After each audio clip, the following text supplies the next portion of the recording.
Good day, everyone. Our group will be discussing the chapter 18, which consists of the Rizal Hitler's controversy. I am Patricia May Taves, and I will be discussing the facts about Rizal and Adolf Hitler.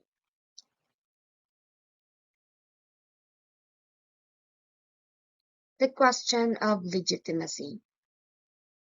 These exercises in foolishness prove how creative Filipinos can be. What other people would be able to make the bogus claim that one of their heroes fathered the man who almost turned Europe into a howling wilderness?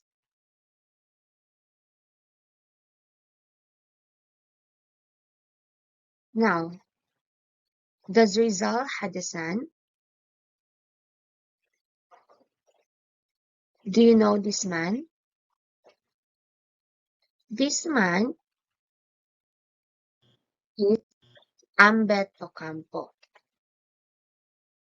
Ambet Ocampo is a Filipino public historian, academic, cultural administrator, journalist, author, and independent curator.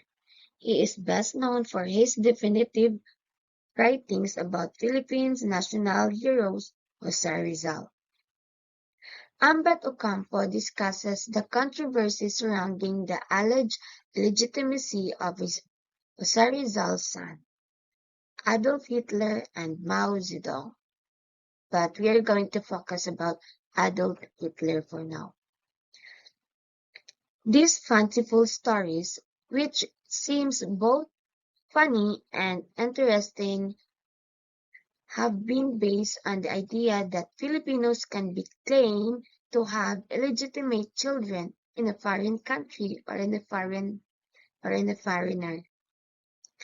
Manuel Kazan III researched to investigate the basis of these fanciful stories, revealing that they were based on fabricated information. So, himo-himo ra dito siya tanan. Ocampo emphasizes the need for more accurate information in the field of Rizal studies. Now, let's move on and talk about the facts about Hitler. The claim that Adolf Hitler was Rizal's progeny must be based on the following facts. So listen carefully. First, Adolf Hitler was born on April 20, 1889, in the little village of Braunau, near the German-Austrian border. That means he was conceived sometimes in August 1888. Second, he was born an Austrian and remained one until the 1930s.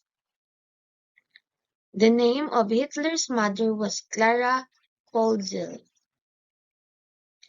At one time, Clara Pölzl was a maid in Vienna. Hitler always considered the town Linz in Austria his hometown. In his political testament, he called it my hometown of Linz on the Danube. Hitler's oldest brother, Gustav, was born on May 17, 1885, and his sister Ida, born in 1886. Gustav, Ida, both died before Adolf was born. Now let's move on to the facts about Rizal. We are now combine the above information with the following clue from the life of Rizal. First, on February 1, 1886, he left Paris for Germany. He went to Heidelberg, Wilhelmsfeld, and Munich in Bavaria. all somewhat near a German-Austrian border. So, diba doon sa German-Austrian border gipanganak si Adolf Hitler. On August 9, 1886, he left for Leipzig, visiting various German cities along the way, arriving there in August.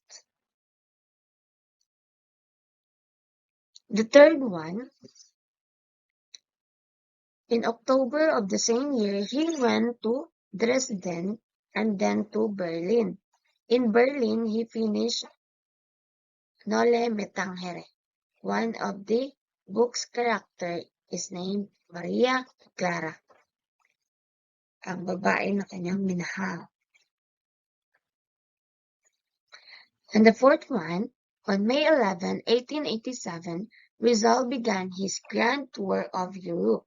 He went to Dresden, Teschen, Prague, and then Brünn, where he lost a diamond stick pin, and in Vienna, where he got back his diamond stick pin, which was found by a maid in the hotel where Rizal stayed in Brünn in Austria. So, ang mother ni Adolf Hitler is allegedly says nga maid kuno. So, basig mo ni ilagi pasabot nga mo'y nakapunit sa or nakakita sa last diamond stick pin ni sa Rizal. Now, the fifth fact about Rizal is that Rizal visited Austria in May 1887, and according to Rizal's traveling companion, Maximo Viola, Rizal spent a night with an unknown Austrian woman. So we doesn't know who that woman is, kay unknown man daw. And the last one is Rizal's voyage ended at Linz.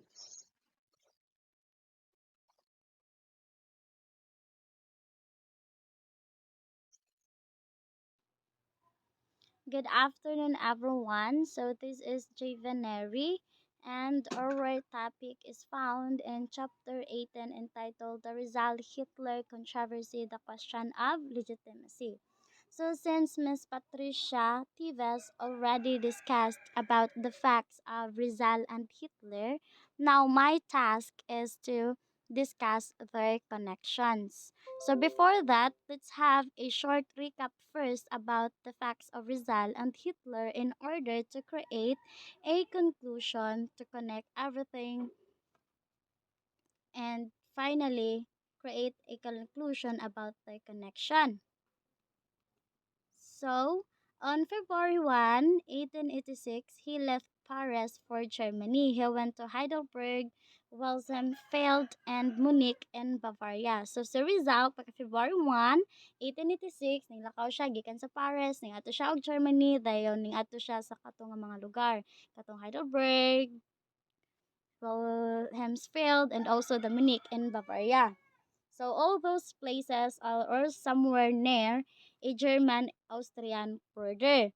On August 9, 1886, he left for Leipzig, visiting various German cities along the way, arriving there in August. So since na naman siya sa Germany mo na to nga, iyan na itong gipang visit ang katong nga mga lugar nga akong gi-story kanina dito. In October of the same year, he went to Dresden and then to Berlin, wherein sa Berlin, dito niya nahuman ang iyahang unang nga libro nga No Limitangiri. At the same time, kung nakahinumdum pa mo nga one of the characters there was named Maria Clara. And if we are to connect, kung kahinumdum pa mo, nga ang mama ni Adolf Hitler, which is gidiscuss na to siya ni Miss Patricia sa iyahang report, nga ang pangalan sa iyahang mama si Clara Pauls. So on May 11, 1887, Rizal began his grand tour of Europe. He went to different places such as Dresden, Tischchen, Prague, and then Sabron, where he lost a diamond stick pen, and in Vienna, where he got back his diamond stick pen, which was found by a maid in the hotel where Rizal stayed in Bonn in Austria. So while ga-travel si Rizal dito sa different places sa Europe, katong Dresden, Tischchen, Prague, and then sa Bonn, nawa niya ang iyang diamond stick pen dayon nauli ra sa didto sa Vienna sa usa ka maid nga nagtrabaho didto. So Rizal visited Austria in May 1887, and according to Rizal's traveling companion Maximo Viola, Rizal spent a night with an unknown Austrian woman. So, and that situation ninggawas ang istorya nga katukunong babae nga gikasiping ni Rizal kay si Clara Pons nga naman. We will answer that later. So, nahuman ang pag-travel ni Rizal dito sa Linz. So, Adolf Hitler was born on April 20, 1889 in the little village of Braunau, near the German-Austrian border. That means he was conceived sometimes in August 1888. Kaya syempre, gipanganak man siya pagka August 9 at April 20, 1889. So, technically speaking, gibuntis jud siya neto pang pagka August 1888 ug atong kwintahon 9 months siya. So he was born an Austrian and remained until the 1930s. So the name of Hitler's mother was Clara Pons. Clara Pons was a maid in Vienna. So Hitler always considered the town Linz in Austria his hometown. In his political testament, he called it "my hometown of Linz on the Danube." So Hitler's oldest brother, si Gustav, was born on May 17, 1885, and his sister Ida, born in 1886, both died before he was born. So now, what have you noticed in the picture? If we are just to look their faces, they seems have a kanang familiar face, or they have the same or similar face. Diba? Pareho sila og buhok hapit, their eyes, their nose, and also their height. Wala na lang nakagi-include dire. So, at the end of the discussion, we will be able to answer this question. Adolf Hitler is Jose Rizal's son. Okay, here's their connection. What is the connection of Hitler and Rizal? So Rizal ended his voyage in Linz in May 24, 1887, and went to Munich, wherein kana siya nga place didto nagihimo ni Hitler ang Kudeta 1923. So 1887, Hitler was conceived while Rizal is still in Europe. Rizal lost his diamond stick pen that was returned by the maid where he stayed in Vienna in the year 1887, which they believe that the maid and Clara Pons is the same person. Clara was a prostitute, and she was invited in the table by Jose Rizal, where Maximo Viola and the travel buddy of Rizal wrote in his diary that Rizal met Austrian women in the hotel in Metropolis, Vienna, and everyone thought that there was a one-night stand happened and result in conception of Adolf Hitler. Diba dito sa facts of Rizal ganina nga giingon dito ang Maximo Viola, which is ang travel buddy ni Rizal, nga si Rizal kuno na ay nakasiping nga usa ka babaye didto sa Austrian, and muna to ning conclude sila nga kato siyang bayhana kay si Clara Pons nga pag after daw ato mao to nga nabuntis siya, mao to si Adolf Hitler. Okay, the answer of the controversy will found in the historical section below. But before that, let's have this. So what connects Hitler to Rizal? So it is all because of diamond stick pen, which is katong ning anak sila nga ang katujog kunong babae nga maid dito nga nag-uli ani nga stick pen kay mao kuno si Clara Pons. Now let's see. So we have here two questions first. Okay, the first one is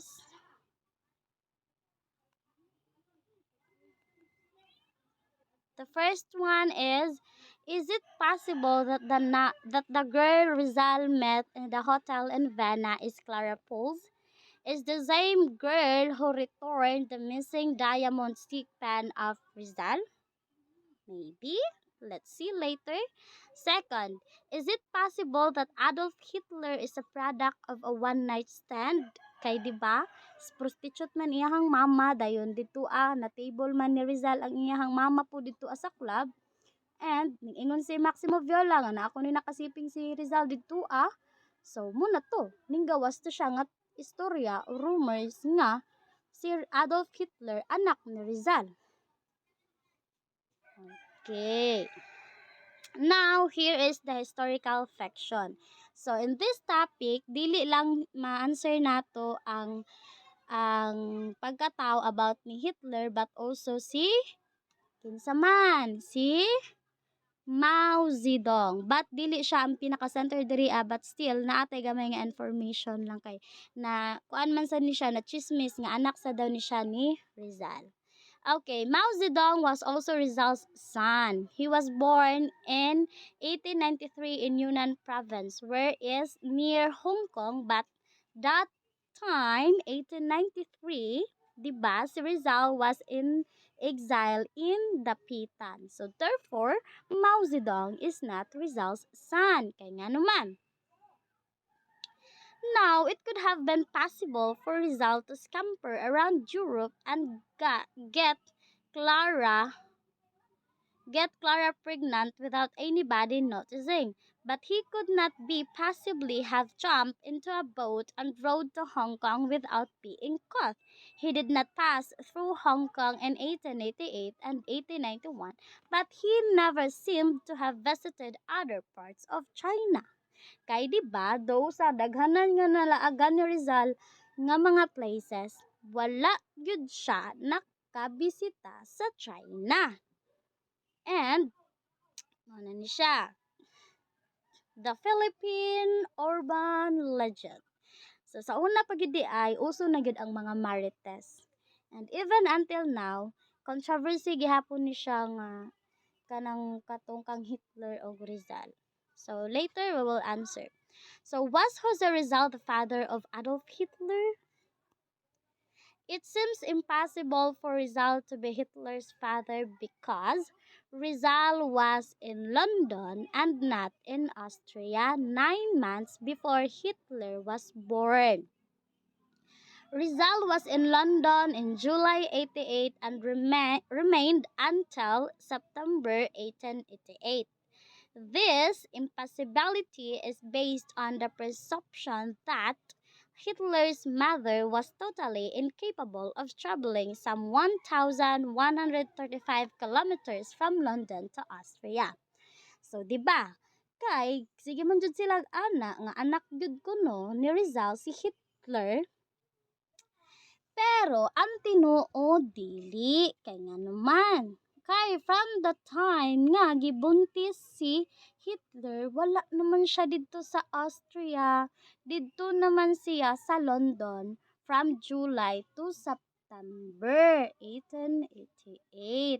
Unya, lisod na kaayo, i-travel pa ni kanang iyahang mama from third place sa Austria ngadto sa London. So, if we consider the chances of a particular sperm fertilizing a particular egg given the astronomical numbers, you'd probably find that completely impossible. Unless Hitler is a delayed baby. Kaya di ba imagine si Hitler napanganak siya April 20, 1889. If we are just to count, kung kanus adjud siya gisugod og buntis, 1888. 1888 sa August hantod sa April 20 to 1889 is 9 months. Kaya di ba 9 months man. Unless kung delayed baby si Hitler, which is unya akong i-discuss. So in conclusion, so Rizal is not Hitler's biological father because looking at the location differences Clara posed and Rizal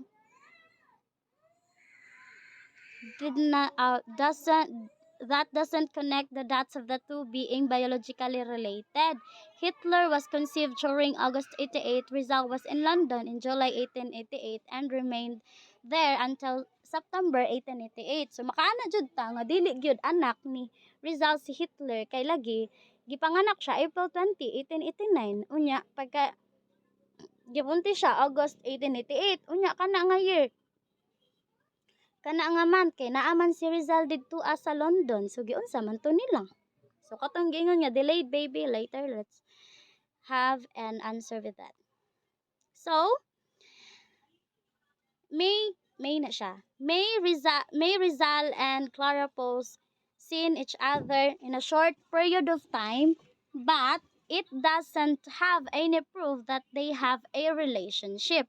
If we consider the number of days and months that Hitler was conceived, Rizal was again in London from July 1888 until September 1888. So, dili ta makaingon nga na ay relasyon si Clara Pose o si Rizal kay igo raman siya na table. No, igo ra siya na table ni Rizal and katong chismis nga na ay nasiping wala pa pud na prove nga siya jud to siya. And if ever nga na may nahitabo sa ila during that time 1887 pagud to unya. So gipanganak siya dapat 1888 ug maabot nag 1889 2 years di siya magbuntis. So it doesn't make sense. Dara. Clara is not the one who returned the diamond stick pan of Rizal because she was not a maid but a household maid hired by Alois Hitler, which is the biological father of Adolf Hitler. Di ara.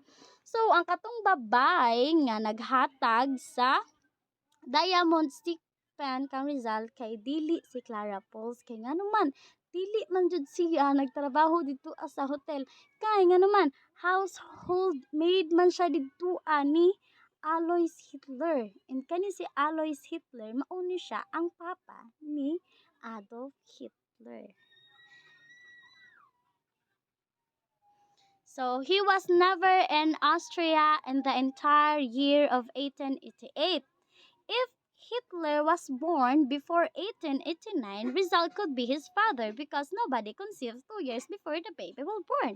Kaya diba, mundo kong gingon ganina nga ugi panganak pa siguro si Adolf Hitler before ang 1889, like 1888, o mag-ihap ta, gikan dito asa kanang nagsiping kunuhay sila ug nagsiping man jud pananglitan adtong May 1887.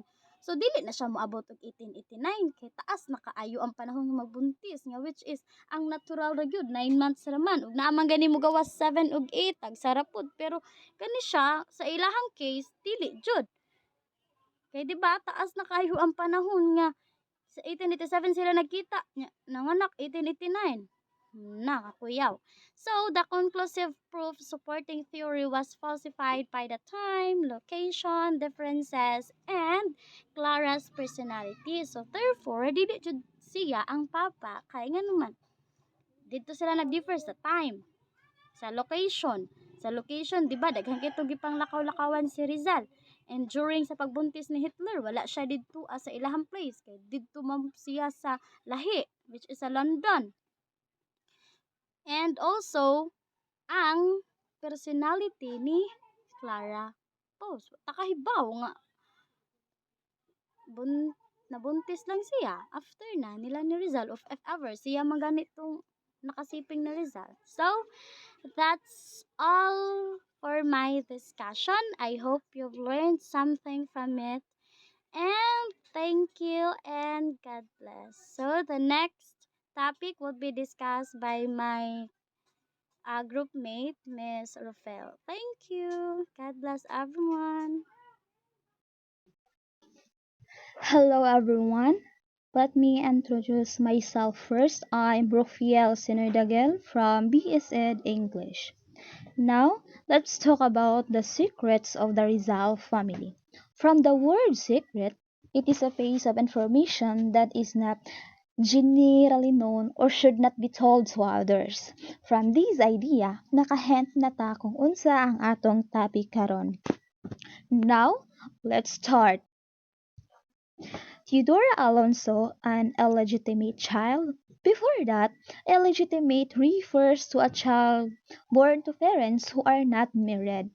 And Theodora Alonso was the mother of our national hero, Dr. Jose Rizal. Lorenzo Alonso de Alberto. Lorenzo was the maternal grandfather of Jose Rizal.